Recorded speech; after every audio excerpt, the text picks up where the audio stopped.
Gihulagway sa multi-agency joint task group nga desente ug malinawon ang Barangay and SK Elections 2023 sa Tibok Central Visayas. Muabot na sa 98% ang naproklamar nga mga mananaog matud sa Commission on Elections. Niya ang report.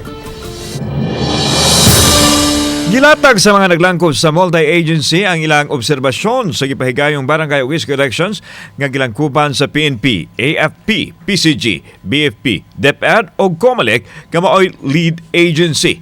Giulagway nila nga hapsay ug malinawon ang piniliay sa Tibok Central Visayas.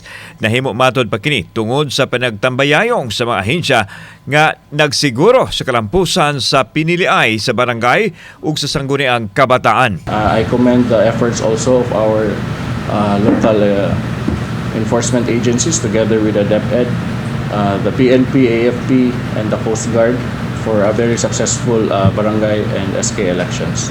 The BSKE in 2023 is one of the safest and most secured electoral processes in recent times. No? Makita ninyo.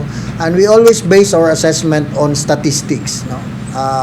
Records will show that, in fact, there is a 17% decrease in crimes.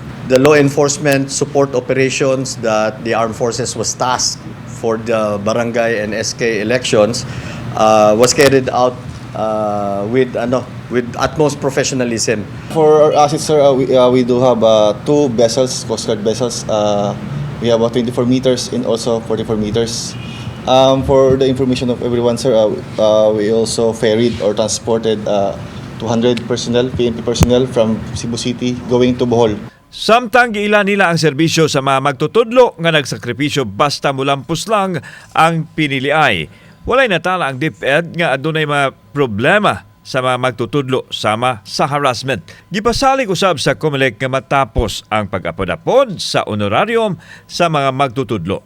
In behalf of Director Salesiano T. Jimenez, we'd like to thank all the agencies supporting DepEd, considering that DepEd is the deputized agency of COMELEC to conduct the election. As much as possible to consolidate the reports of the teachers, and of course we should release this honorarium before November 3, though the deadline is up to 15 days. No?